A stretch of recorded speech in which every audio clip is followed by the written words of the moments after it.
রাখি বন্ধন উপলক্ষে রাজ্য জুড়ে সংস্কৃতি দিবস পালনের ডাক দিয়েছিলেন মুখ্যমন্ত্রী মমতা বন্দ্যোপাধ্যায়। বেশ কিছু বছর ধরেই বাংলা জুড়ে রাজ্য সরকারের উদ্যোগে পালিত হয়ে আসছে এই দিনটি। পাশাপাশি তৃণমূল কংগ্রেসের পক্ষ থেকেও দিনটি পালন করা হয়। দেশ জুড়ে ধর্মে ধর্মে হানাহানি চলছে, সেই সময় সম্প্রীতি রক্ষার বার্তা দিতে রাখি বন্ধন উৎসবের আয়োজন করেছেন তারা। ধর্মীয় উৎসবের বাইরে গিয়ে কবিগুরু রবীন্দ্রনাথ ঠাকুরের যে সম্প্রীতির উৎসব, তাকেই পালন করতে দেখা গেল রাজ্যবাসীকে। রাজ্যের অন্যান্য জায়গার পাশাপাশি 37 নম্বর ওয়ার্ডের পুরমাতা সোমা চৌধুরী, ব্লক সভাপতি পিয়াল চৌধুরীর উদ্যোগে পালিত হলো রাখি বন্ধন উৎসব। এদিন পথ চলতি মানুষকে রাখি পরিয়ে ও মিষ্টি মুখ করিয়ে রাখি বন্ধন উৎসবে সামিল হলেন তারা। সারা দেশ জুড়ে যেভাবে অস্থির পরিবেশ তৈরি হয়েছে, তাতে এই ধরনের উৎসব আরো বেশি করে দরকার বলে জানিয়েছেন তারা। মুখ্যমন্ত্রীর বার্তা আমাদের বার্তা আলাদা হতে পারে না। ধর্ম যার যার, উৎসব সবার।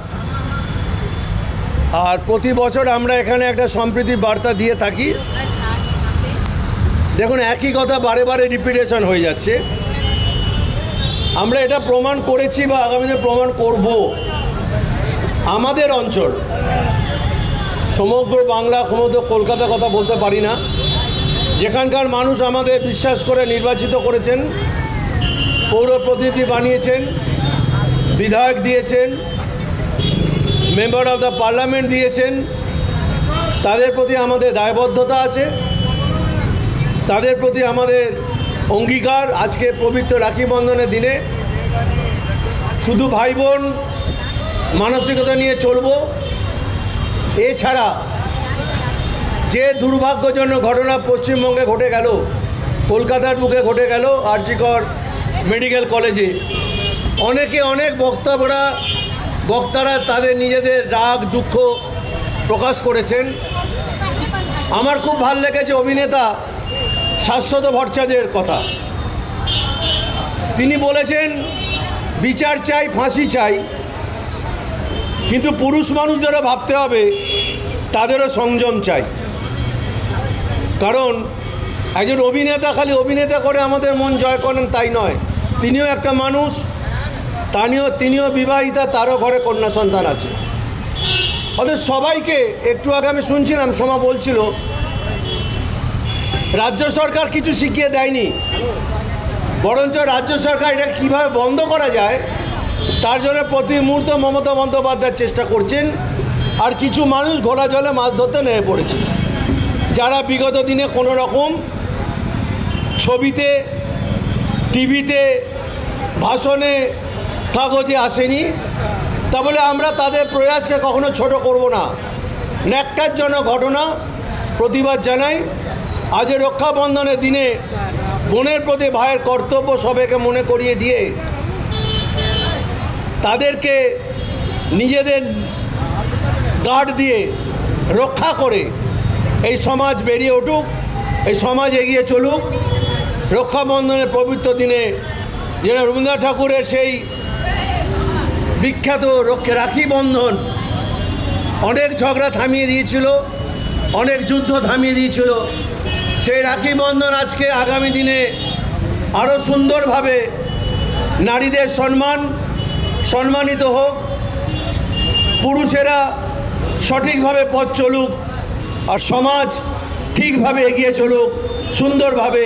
এই বার্তাটুকুই আমরা আজকের দিনে রাখতে চাই। এটা আজকে নতুন না, আমরা এটা প্রায় অনেক বছর ধরে আমাদের ওয়ার্ড 37 নম্বর ওয়ার্ড, আমাদের নেত্রী হচ্ছেন আমাদের কাউন্সিলর, আমাদের বৌদি, আমাদের খুব কাছের লোক উনি সোমা চৌধুরী, উনার সাথে আজকে প্রায় অনেক বছর ধরে এখানে, আর আমাদের দাদা আছেন পিয়াল চৌধুরী, উনাদের সাথে আজকে অনেক বছর ধরে এখানে আমরা রাখি বন্ধন মসজিদের সামনে আমরা হিন্দু মুসলিম সবাই মিলে একটা রাখির খুব সুন্দরভাবে রাস্তায় আমরা সবাইকে, এখানে যত আমাদের লোক আছে সবাইকে আমরা রাখি বাঁধি, বৌদিকে, দাদাকে, সবাইকে আমরা রাখি বেঁধে এই উৎসবটা খুব সুন্দরভাবে আমরা পালন করি। আমরা এখানে সবাই মিলেমিশে আছি, আমাদের ওয়ার্ডে কোনো রকম ঝামেলা নেই, কিছু নেই। আমরা খুব সুন্দরভাবে, এই মুসলিম বস্তি আছে এখানে, তারপর আমাদের হিন্দুস্তানি বস্তি, বাঙালি বস্তি, সবাইকে নিয়ে আমরা এখানে খুব সুন্দরভাবে এই ওয়ার্ডে থাকি, আমরা মিলেমিশে থাকি সব কিছুতে। আমরা এই না শুধু ঈদ করি, আমরা দুর্গা পুজো উৎসব করি, কালী পুজো করি, রাখি বন্ধন আছে, সব রকম পুজোতে অনুষ্ঠানে আমরা কিন্তু থাকি। খুব সুন্দরভাবে আমরা ওয়ার্ডে সব কিছু নিয়ে থাকি, কোনো হিন্দু না কোনো মুসলিম না, আমরা অনেক ভালোভাবে আজকে নতুন অনেক বছর থেকে আমরা এই ওয়ার্ডে আমরা এইসব প্রোগ্রাম অনুষ্ঠান সব কিছু আমরা করতে থাকি। মাননীয় মুখ্যমন্ত্রী সব সময় মানুষের পাশে এবং বিশেষত নারীদের পাশে, যারা আজকে পথে নেমেছে, যারা মন থেকে নেমেছে, নিশ্চয়ই কষ্টকর একটা সময় চলছে। আমিও একটা মেয়ের মা, আমিও একটা মহিলা, আমারও কষ্ট হচ্ছে, কিন্তু কোনো সমাজে কোনো একটা পৈশাচিক মনোভাব মানুষের দ্বারা একটা ঘটনা ঘটে গেলে তার জন্য পুরো সমাজটাকেও দায়ী করা যায় না, কোনো সরকারকে তো দায়ী করা যায়ই না, কারণ এটা যার যার ব্যক্তিগত ব্যাপার, কেউ কাউকে শিখিয়ে দেয়নি। কাজেই যেখানে আমাদের মাননীয় মুখ্যমন্ত্রী তিনিও বিচার চাইছেন, সেখানে বারবার কেন অন্য সব রাজনীতির লোকেরা রাজনীতি করার জন্য উঠে পড়ে লেগেছেন এবং থেকে থেকে মাঝে মাঝেই বলছেন সরকার দায়ী।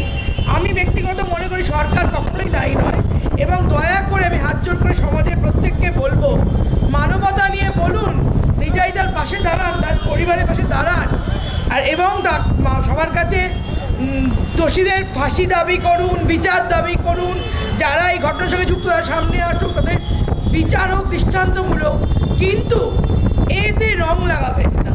আমি আমার দলকেও বলবো, আমি বিভিন্ন দলকে বলবো, কেউ রং লাগাবেন না, এটা কোনো দলের ব্যাপার নয়, কোনো রাজনীতির উদ্যোগে ব্যাপার। অতএব এখানে মানবিকতা নিয়ে দেখুন, যেটা আমাদের দিদি বারবারই বলেছেন, দোষীদের ফাঁসি চাই, এটাই মূল বক্তব্য রাখুন। আজকে যারা রাম মামলা করছেন, আমি তাদেরকেও ধিক্কার জানাচ্ছি। আপনার ঘরের যদি কেউ হতো, তখন কি আপনি রাজনীতির রং দেখতেন? আমি তো মনে করি আমার ঘরের লোককে কাকে কেটে ফেলতাম। তো সেরকমই মনোভাব রাখুন না যে দোষীদের শাস্তিও তাকে হাতে পেরে আমরা কেটে ফেলবো, কিন্তু এটা খুবই নক্ষরজনক যেটা হচ্ছে, এটা তার যে বাবা মা বেঁচে আছেন তাদের পক্ষেও বেদনাদায়ক। তো আমি একটাই কথা বলবো, সবাই মিলে প্রতিবাদ করুন, কিন্তু প্রতিবাদের ভাষায় সংযত রাখুন। আজকের দিনে বার্তা যে সবাই মিলে একসাথে থাকো, সম্প্রীতি রক্ষা করো, কারণ রাখি বন্ধন উৎসব রবীন্দ্রনাথ ঠাকুর করেছিলেন বঙ্গভঙ্গ আন্দোলনের বিরুদ্ধে। হিন্দু, মুসলিম, শিখ, ইসাই একে অপরের হাতে রাখি বন্ধন করেছিলেন, এবং সেই সময় রাখি বন্ধন শুধু বোন ভাইকে নয়, এটা সৌহার্দ্যের প্রতীক। তো ভাই বোন, বোন বোন সকলে সকলকেই রাখি বন্ধন করতে পারে। তো আজকে সেটাই, এবং আমাদের সমাজে যে অসহিষ্ণুতা চলছে, আমাদের মাননীয় মুখ্যমন্ত্রী সবসময় বলেছেন যে ধর্ম যার যার উৎসব সবার, সবাই একসাথে থাকো, এবং রাখি বন্ধন উৎসব দিনটাকে আমরা রাজ্য সরকারের তরফ থেকে একটা উৎসবের মাত্রা দিয়েই পালন করি। তো এটা তারই